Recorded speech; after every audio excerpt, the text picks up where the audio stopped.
نہیں ہے، بالکل مختصر سا ہے. آپ نے اس کو کرنا ہے. آپ کہیں جنگل کے اندر جا رہے ہیں، آپ کو ڈر ہے کہ کوئی زہریلا جانور آپ کو کاٹ لے گا، کوئی زہریلا جانور آپ کو نقصان پہنچا دے گا، کوئی درندہ، کوئی چرندہ، کوئی پرندہ، کوئی حیوان آپ کو نقصان پہنچائے گا. تو آپ نے اس نقصان سے بچنے کے لیے یہ پڑھ لینا ہے اسی وقت. آپ انشاءاللہ اس کے شر سے محفوظ رہیں گے. کوئی انسان اگر آپ کو نقصان پہنچانا چاہتا ہے، آپ کے اوپر جادو کرنا چاہتا ہے، یا جادو کی وجہ سے اگر آپ کو کوئی ایسی خطرناک بیماری لگی ہے جو آپ کے جسم کو ڈیمیج کر رہی ہے یا آپ کے کسی آرگن کو ڈیمیج کر رہی ہے، تو یہ عمل آپ کے لیے بہت اچھا ہے. یہ اس کو مکمل طور پر روک دے گا اور اس کو ٹھیک کر دے گا.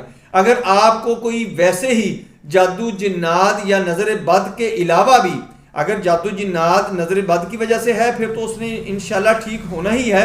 اگر اس کے علاوہ بھی آپ کو مسئلہ ہے، اس کے علاوہ اگر آپ کو کوئی خطرناک قسم کی بیماری ہو چکی ہے، آپ کے ٹیسٹ ٹھیک نہیں آ رہے، آپ کی بیماری دن بدن بڑھتی جا رہی ہے، تو پھر بھی آپ نے یہ عمل کرنا ہے.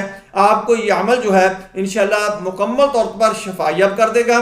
آپ نے یہ عمل کیسے کرنا ہے اور کن لوگوں نے کرنا ہے، یہ تمام لوگوں کے لیے اجازت ہے. ہر بندہ یہ عمل کر سکتا ہے اپنی حفاظت کے لیے، اپنے گھر والوں کی حفاظت کے لیے، اپنے عزیز و اقارب، اپنے کولیگز کی حفاظت کے لیے یہ کر سکتے ہیں. اگر آپ کہیں باہر گھومنے پھرنے کے لیے گئے ہوئے ہیں، آپ کو اس علاقے کا نہیں پتا، آپ کہیں آپ کو دیر اندھیر ہو گیا ہے، یعنی آپ کو رات ہو گئی ہے، اندھیرا ہو گیا ہے، آپ کو ڈر ہے کہ کہیں یہاں پر نقصان نہ ہو جائے، اس وقت بھی یا آپ عمل پڑھیں، انشاءاللہ آپ اللہ کی حفاظت میں ہو جائیں گے. آپ کو کوئی چیز نقصان نہیں پہنچا سکے گی. آپ کہیں صحرا میں چلے جاتے ہیں، ریگستان میں چلے جاتے ہیں، بیابان میں چلے جاتے ہیں، آپ کو اس علاقے کا پتہ نہیں ہے، اس علاقے کے اندر کوئی چیزیں نقصان دہ ہیں، خطرناک ہیں، تو آپ نے اس عمل سے اس کو محفوظ رہنے کے لیے آپ نے اس عمل کو کر لینا ہے.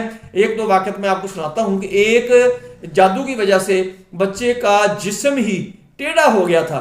اس کو ٹھیک کرنے کے لیے یہ عمل اس کے اوپر کیا گیا تو اللہ کی ذات نے اس کو شفا یاب کر دیا.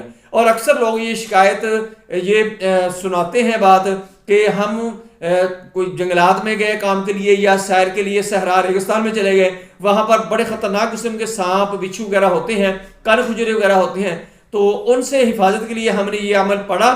انہوں نے ہمیں کوئی نقصان نہیں پہنچایا، حالانکہ ہمارے ارد گرد ہی تھے.